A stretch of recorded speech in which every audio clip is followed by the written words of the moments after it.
Good day, nerds. Welcome to the Multiverse of Entertainment podcast. This is the podcast where we dive into the world of TV and movies and we see what is the good, the bad, the damn right ugly. My name is James. Welcome to the podcast, or welcome to the show.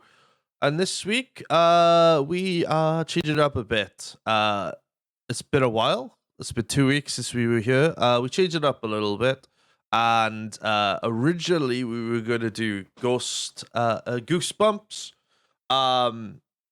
but I've decided to take a different route and push Goosebumps back a couple of weeks.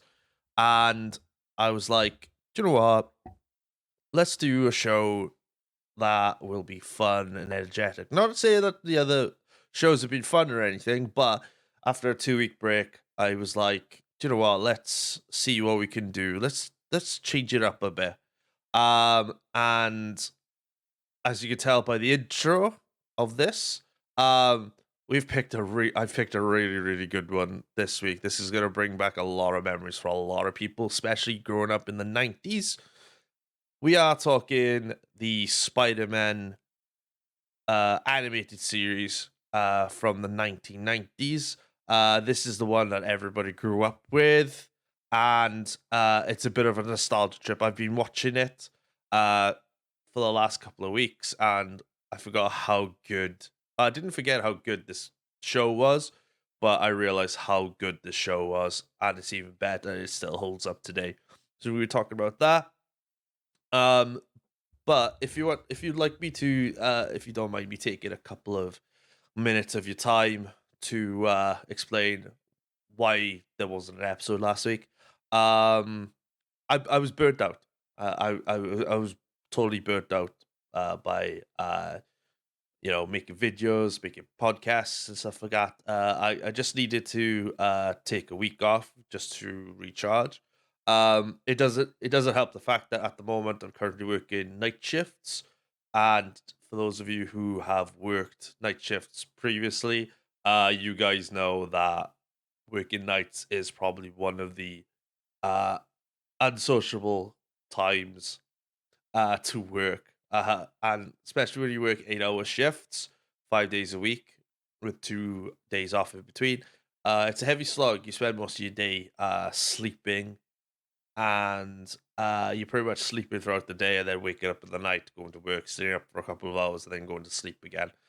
So that's what's been happening. But I was just burnt out, totally burnt out, and now today I was determined to bring an episode out for Monday, get back on the horse as it will, and do you know what?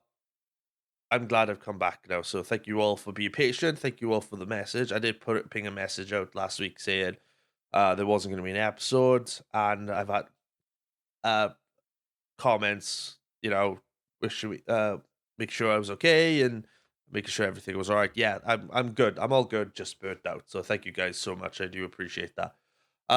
With that being said, let's get on with the episode. This is episode 32, and we're talking Spider-Man, the animated series, which first released on Fox Kids network back in the day. Who remembers that? November 19th, 1994, and ended January 31st, 1998. Let's go.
that does bring back some nostalgia, doesn't it? All these sound effects, all the music.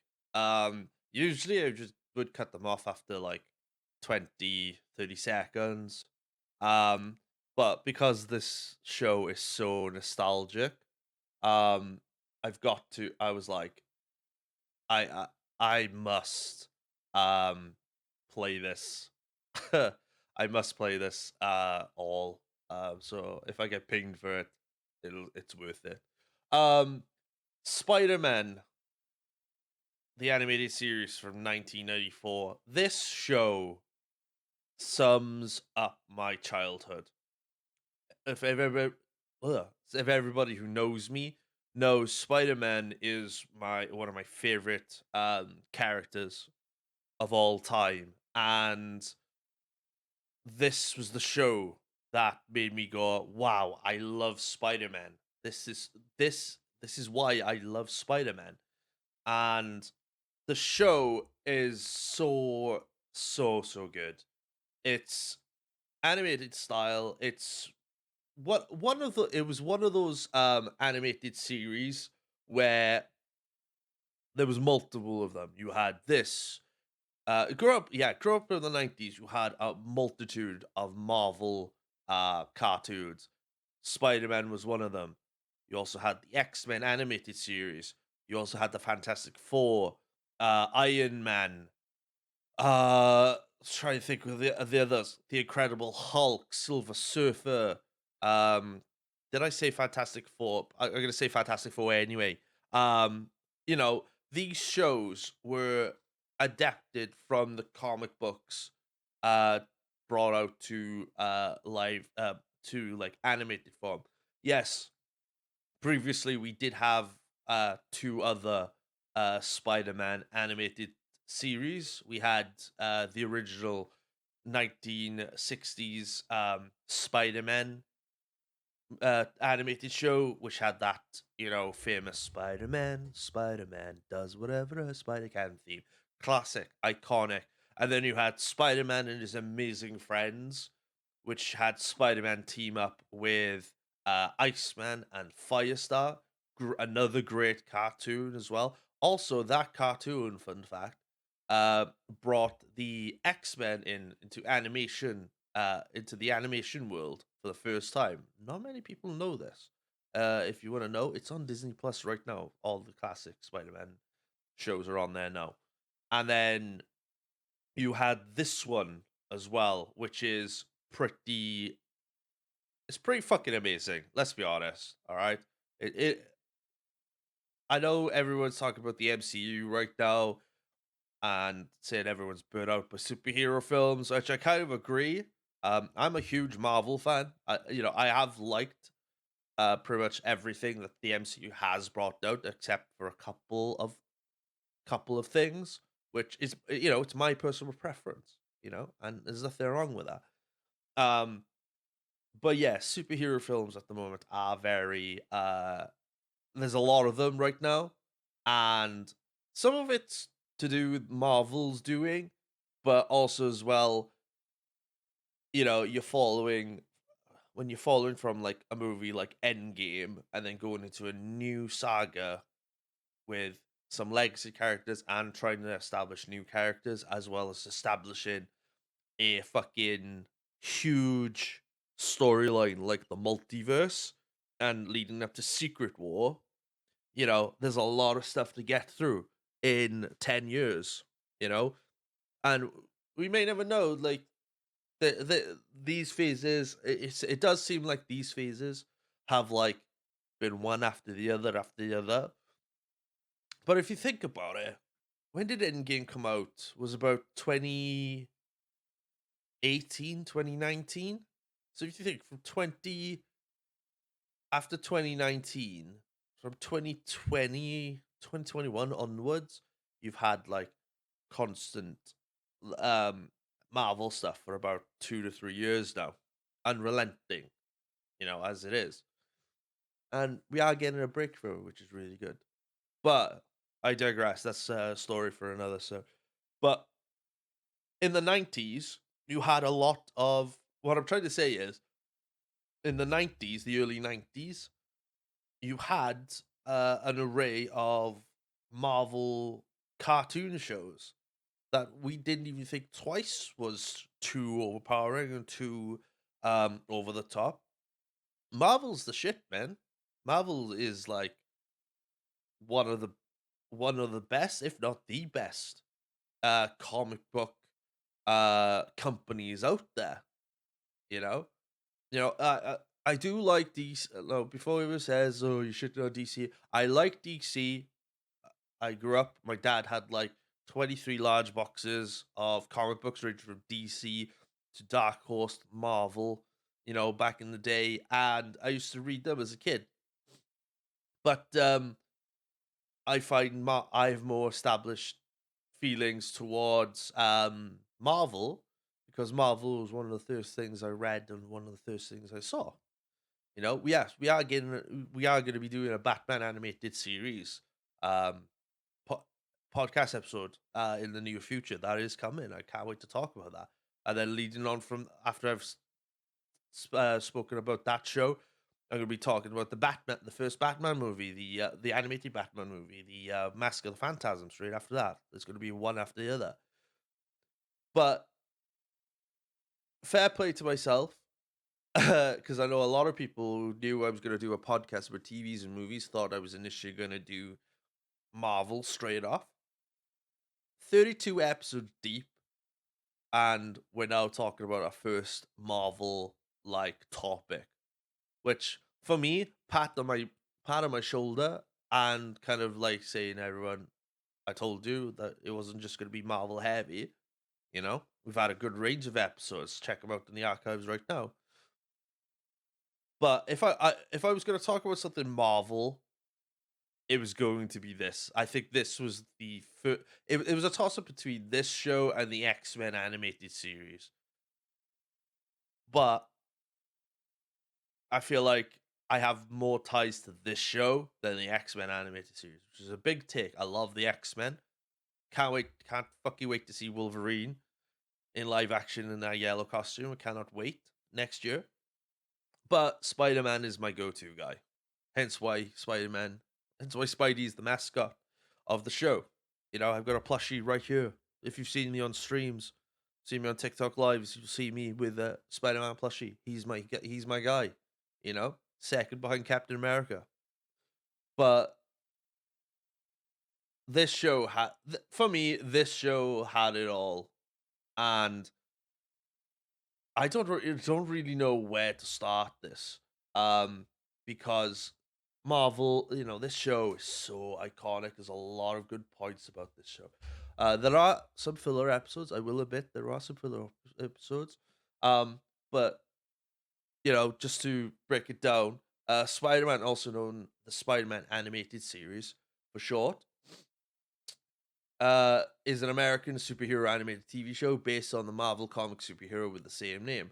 The series aired on Fox Kids from November 19th, 1994 to January 31st, 1998, for a total of 5 seasons compressed of 65 episodes, and ran reruns on Toon Disney's Jetix block and Disney XD. The series was produced by Marvel Film Animation and animated by Tokyo Movie Shinja. I hope I said that right. This series is widely regarded as one of the greatest animated comic book adaptations of all time, which is very fucking true. I mean, I've never heard anybody say a bad thing about the show. But I'm pretty sure there are people out there. If you do, leave a comment down below. Let me know.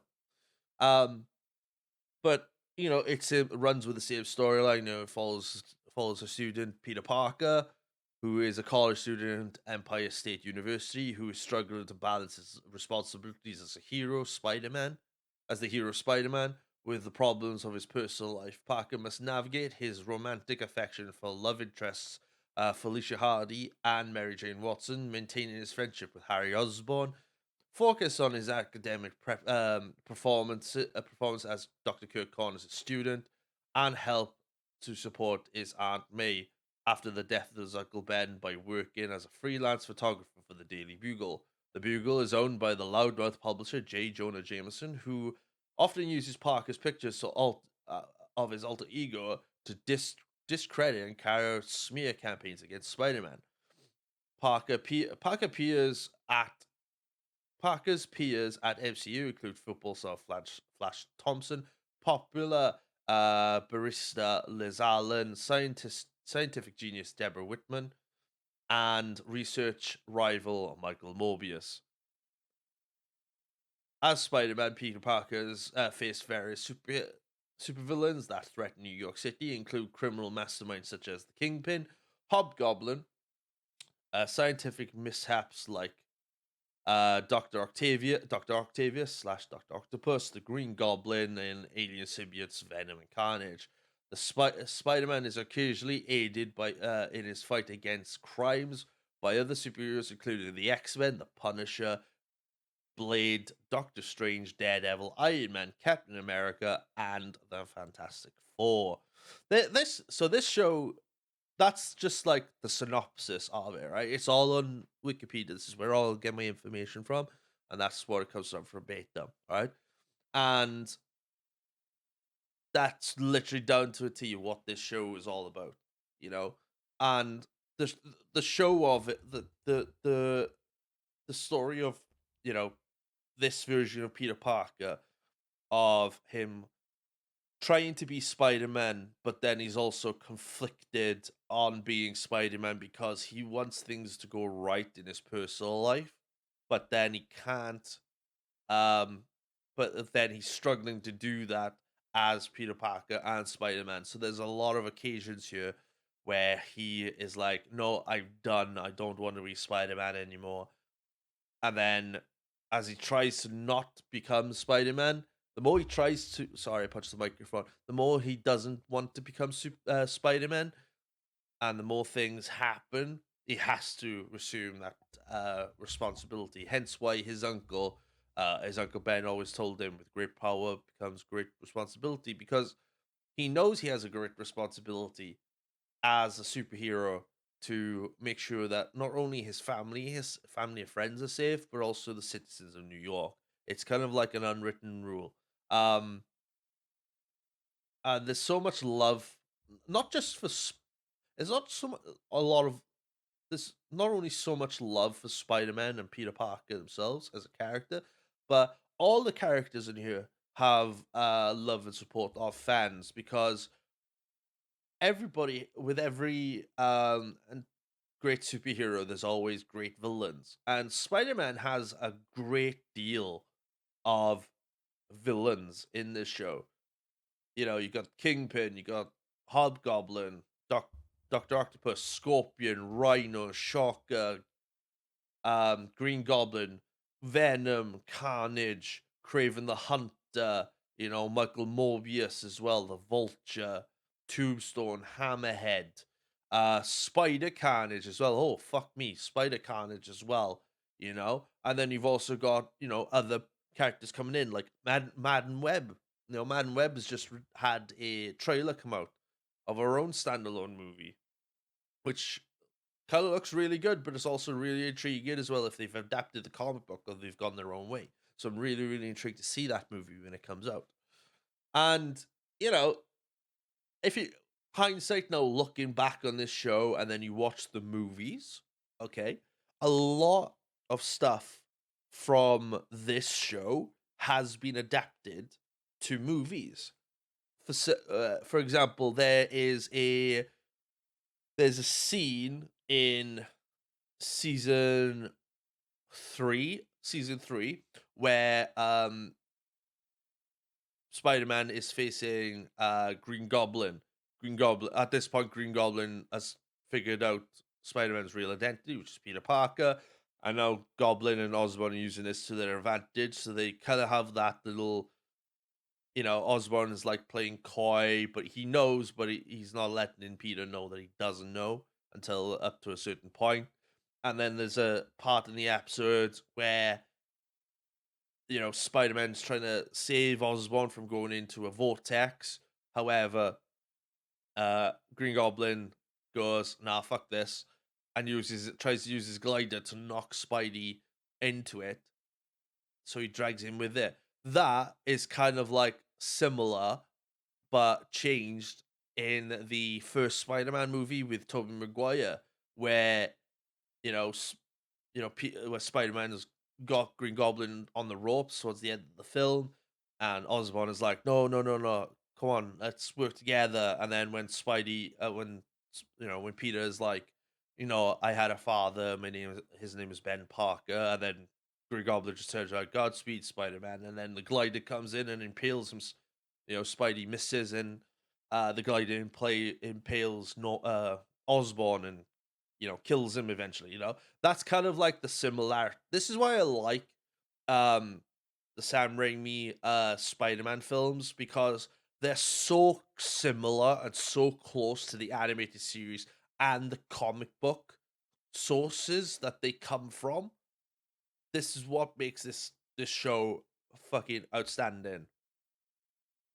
Especially as well that this show eventually started using like CGI backgrounds as well.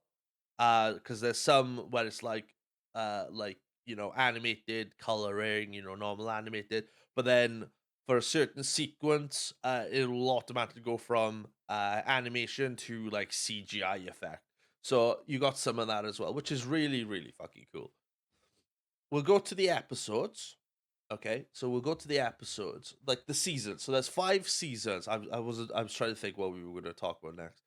So let's talk about the season. Let's talk about the seasons. Okay, there were 5 seasons, and they had different story arcs within them. Okay, so the first season didn't really have. The first season doesn't have like a story arc, because the first season you kind of have like everything and anything. So you've got so in season 1, you've obviously got the first episode with you get to meet the lizard for the first time.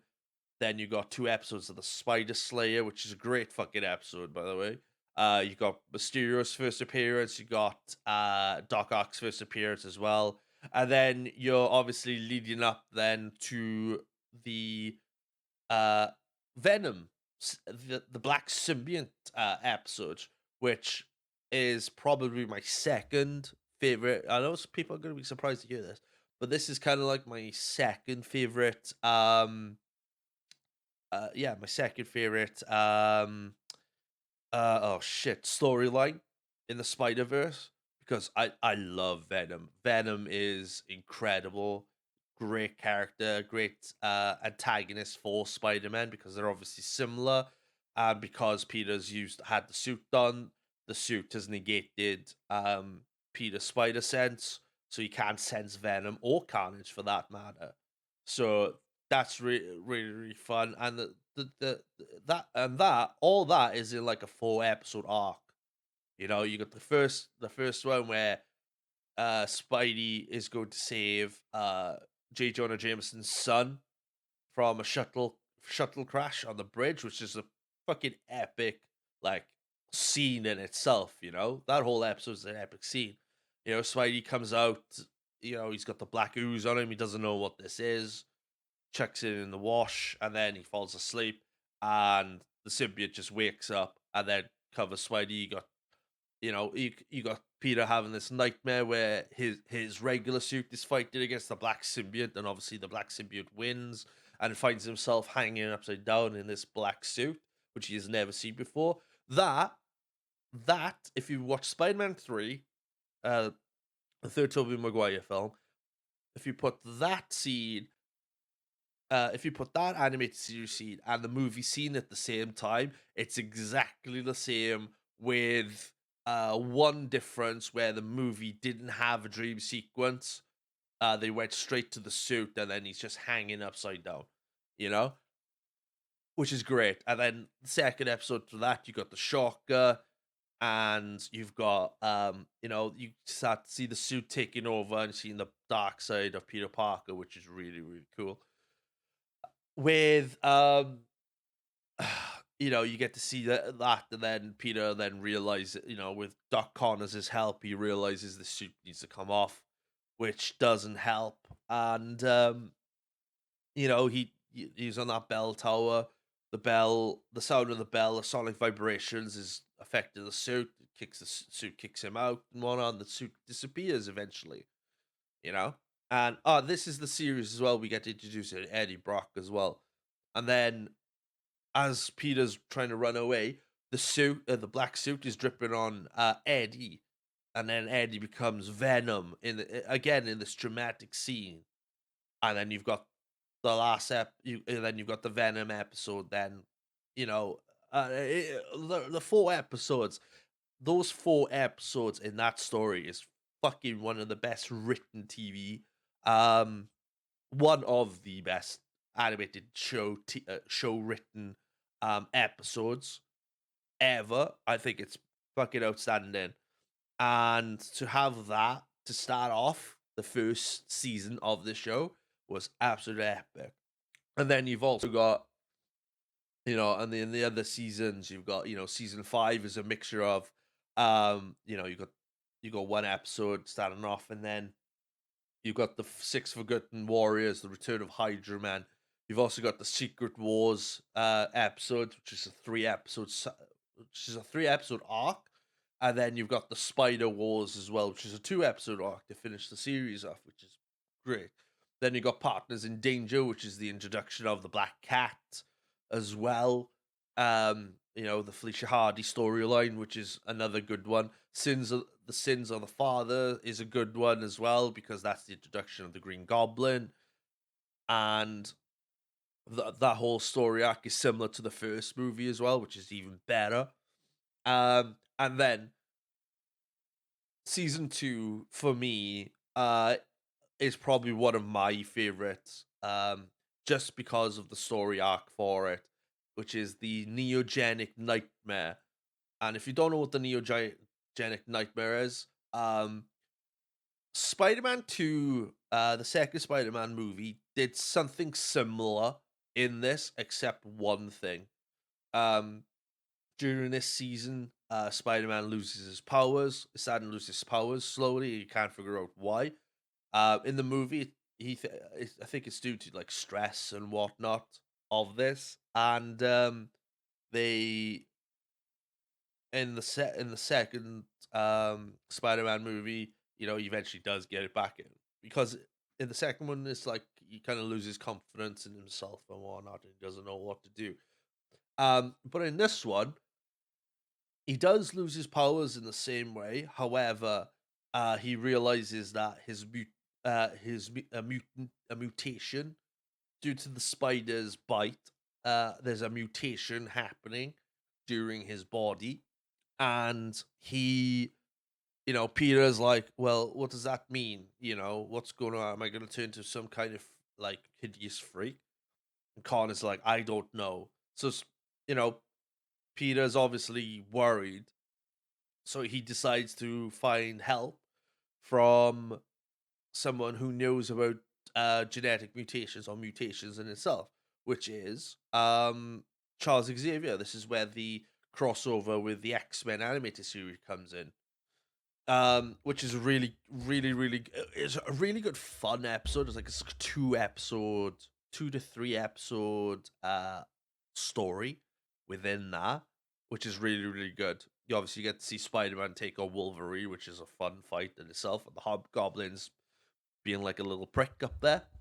Um, and then as the story gets on, you know, Spidey's experiencing some pain. He's grabbing his sides, and it feels like something's trying to get out of his sides, and he doesn't know what it is. So he looks for Dr. Crawford, who he helped to sort out Craven the Hunter during his stint in the first season. So she finds a serum, like, this could help, and she's like, don't take it because I still need to test it. But Spidey's so impatient, he doesn't want to.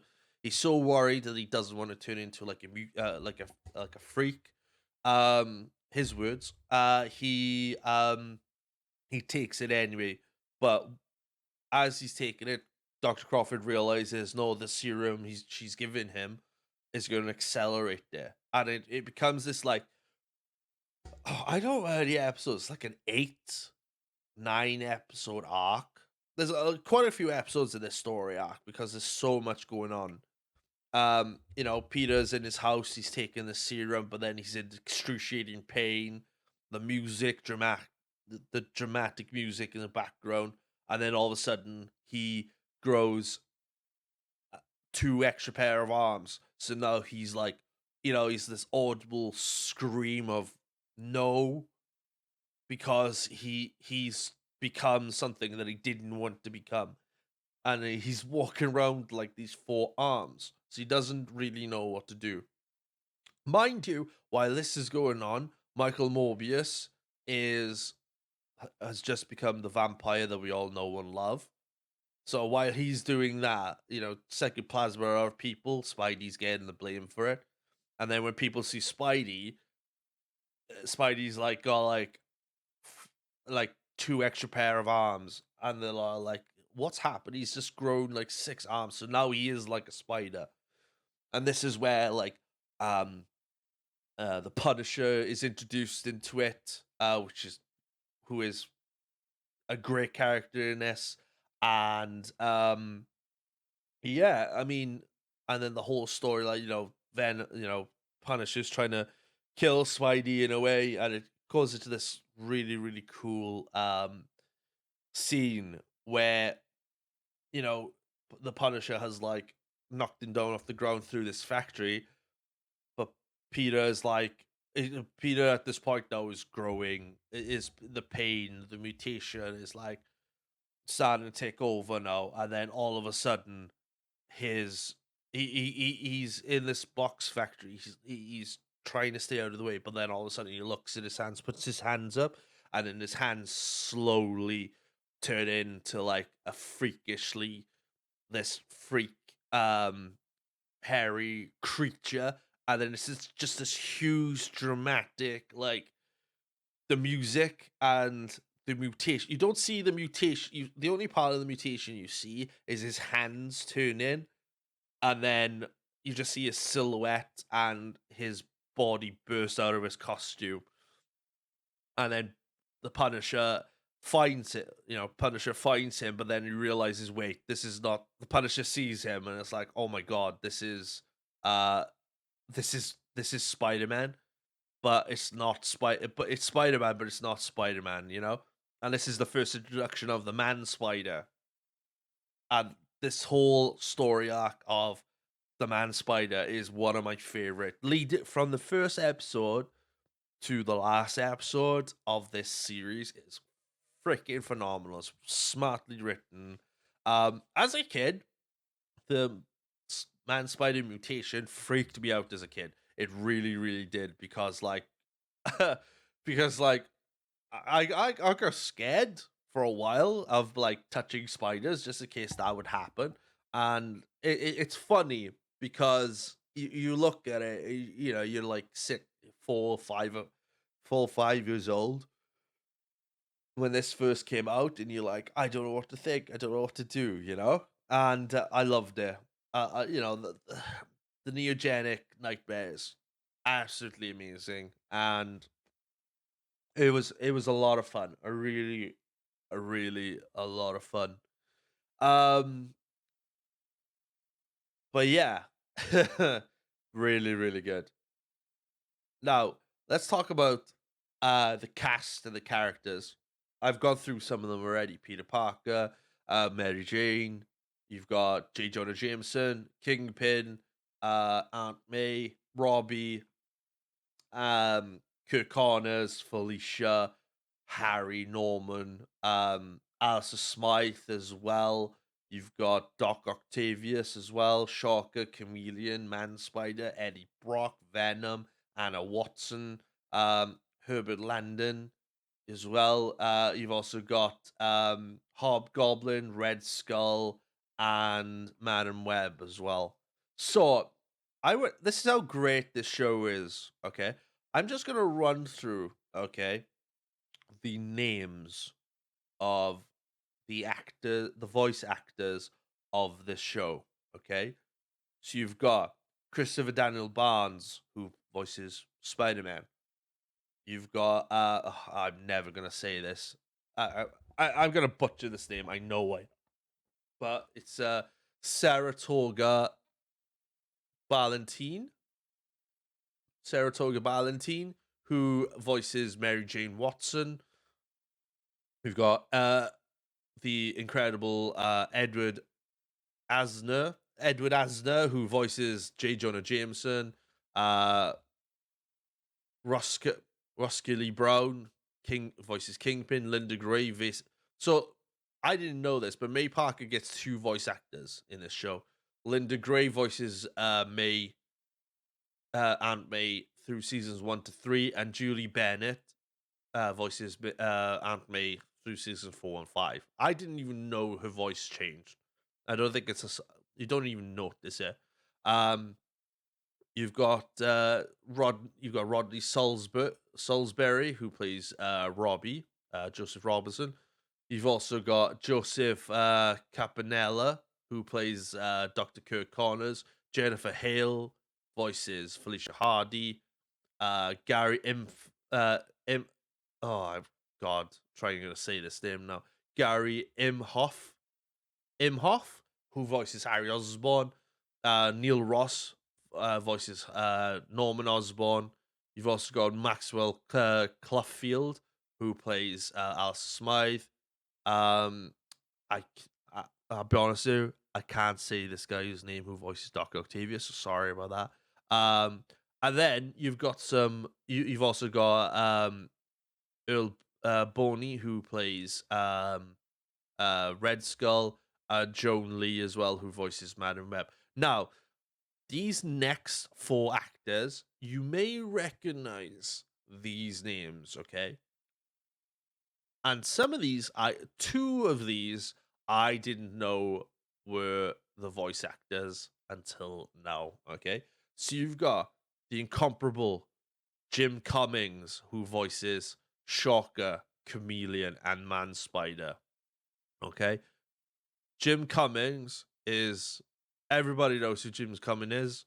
Voice of Winnie the Pooh. Voice acts in this show.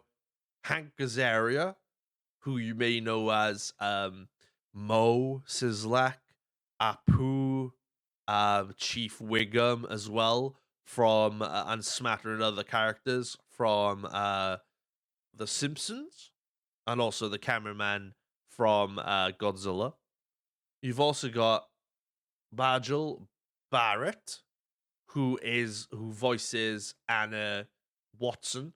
If you don't know who that name is, that is the wife of Gene Roddenberry, the creator of Star Trek, and she's also been in Star Trek herself as the original number one from the pilot episode of the original series. She's also Nurse Chapman in the original series with Dr. McCoy, and she plays Deanna Troy's mother, Loxana Troy, in Star Trek: The Next Generation. Fabulous actor, amazing actor. I think she's no longer with us now, which is a shame. David Warner, who plays Herbert Landon. David Warner is another recognizable character voice because he has been in a smattering of amazing things, amazing movies and TV shows. For example, he was Billy Zane's bodyguard in Titanic. He was also Chancellor Gorkin in Star Trek 6, The Undiscovered Country. And he's in other things as well, but those two are the main ones that I know he's been in. And then, last but certainly not least, voicing the Hobgoblin, ladies and gentlemen, the amazing, the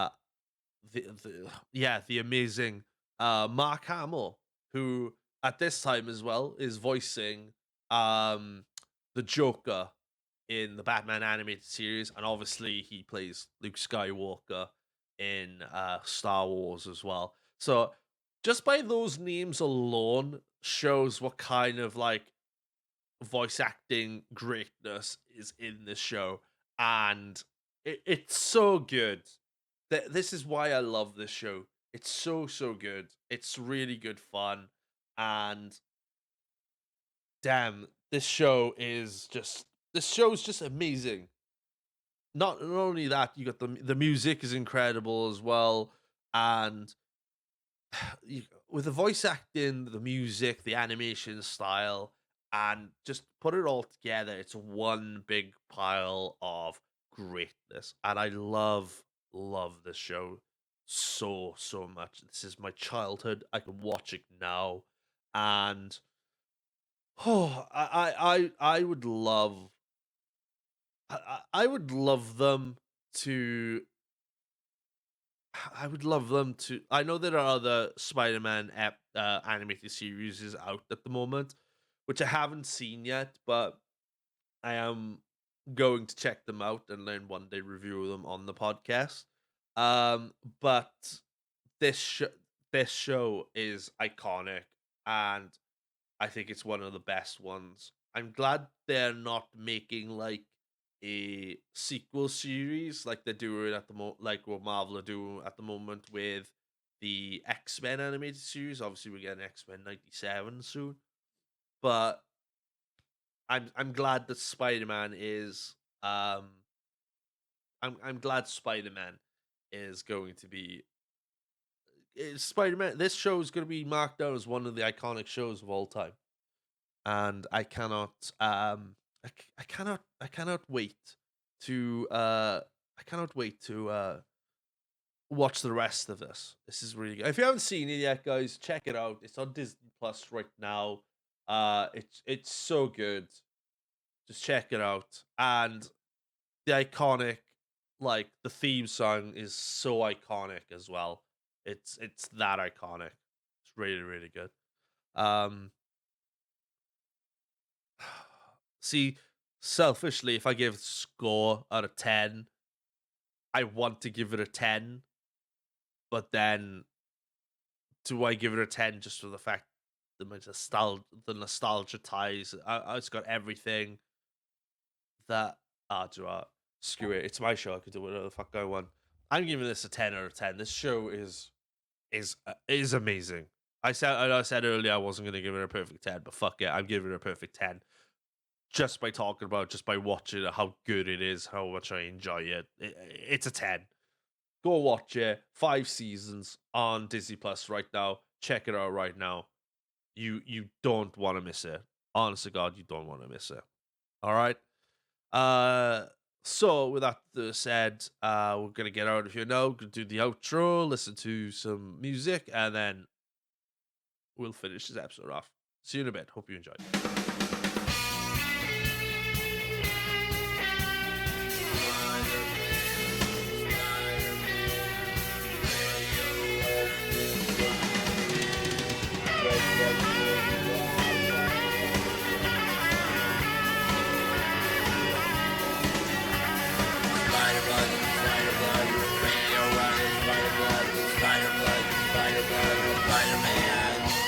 And that's it, ladies and gentlemen. That was episode 32 of the Multiverse of Entertainment podcast. Thank you so much for coming in. Oh, it's good to be back. Missed you guys. Thank you for coming in. I do appreciate it. If you want to hear more, see more of our of my love or hear of my lovely voice, then please head over to our socials, which is follow us on Multiverse of Entertainment podcast on Instagram at Multiverse of Entertainment Pod. You can also follow us on TikTok at Mo Podcast. I haven't done this for a while, so bear with me, all right? Okay, you usually get them snappy. You can follow myself at on Instagram, X. You can follow me everywhere. Just search me at ItzThatNerdJames on everything. I stream on Twitch now. I'm back on Twitch. You can follow me there. Twitch.tv/ It's That Nerds James. All my links will be down below in the description. And that's about it, really. Come and say hi in the podcast. One day I will be doing a live podcast session, but I don't know when. I was going to do one today, but then I decided, no, yeah. So, yeah, come and see us. Come and have a good one. So next week is episode 33, and we are talking movies, and we are talking. This week was the first Marvel show that we've done, and this one is going to be next week's episode is going to be the first Disney film that we've covered, and this is one of my favorite Disney films of all time. We are talking Hercules. That's right, we are talking Hercules. We'll talk about that next week. That's going to be a solo episode. Goosebumps is going to be episode 34, and then followed by Doom on episode 35. Those episodes are going to be joined by my buddy Sassy Bear Clarence. So have a good one, guys. See you next week. Stay nerdy, and then listen to that extra, extra large outro that we love so much. Have a good one. Let's go.